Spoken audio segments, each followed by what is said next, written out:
देंगे।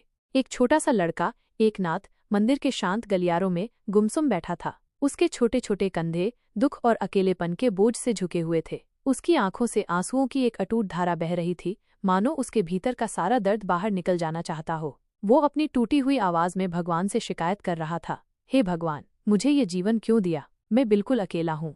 इस विशाल दुनिया में मैं अपना जीवन कैसे बिताऊंगा? मुझे कुछ मदद कीजिए भगवान। उसकी आवाज मंदिर की दीवारों से टकराकर उदासी की एक गूंज पैदा कर रही थी।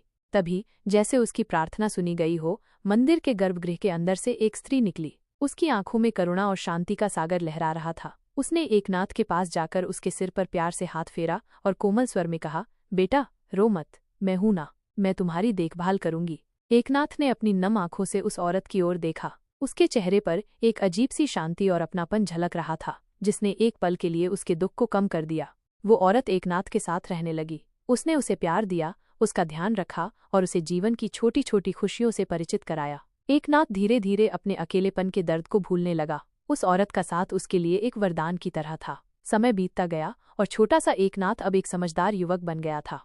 एक दिन, जब रात गहरी हो चुकी थी और तारे आसमान में टिमटिमा रहे थे, वो औरत चुपचाप घर छोड़कर चली गई। एकनाथ जब सुबह उठा तो उसने उसे कहीं नहीं पाया। उसका दिल फिर से डर और अकेलेपन से भर गया। वो समझ नहीं पा रहा था कि जिसने उसे इतना प्यार दिया, वो अचानक उसे क्यों छोड़कर चली गई। उसी रात एकनाथ को एक सपना आया।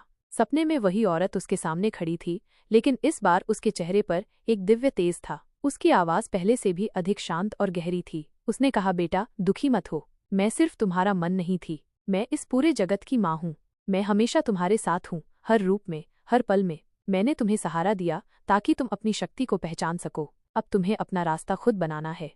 जब एकनाथ की नींद खुली तो उसके मन में एक नई शांति थी। उसे एहसास हुआ कि वो औरत सिर्फ एक व्यक्ति नहीं थी, बल्कि एक प्रतीक थी उस दिव्य शक्ति का जो हर प्राणी के भीतर मौजूद है।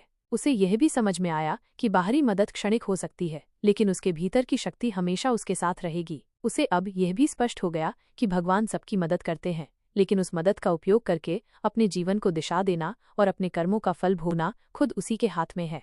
इस कहानी से हमें यही सीख मिलती है कि जीवन में हमें सहारे की जरूरत पड़ सकती है और वो सहारा अप्रत्याशित रूप से मिल भी सकता है, लेकिन अंततः हमें अपनी आंतरिक शक्ति को पहचान कर अपने कर्मों के द्वारा ही अपने जीवन को सार्थक बनाना होता है। भगवान हमें अवसर और क्षमताएं देते हैं, लेकिन सफलता हमारे प्रयासों पर निर्भर करती है।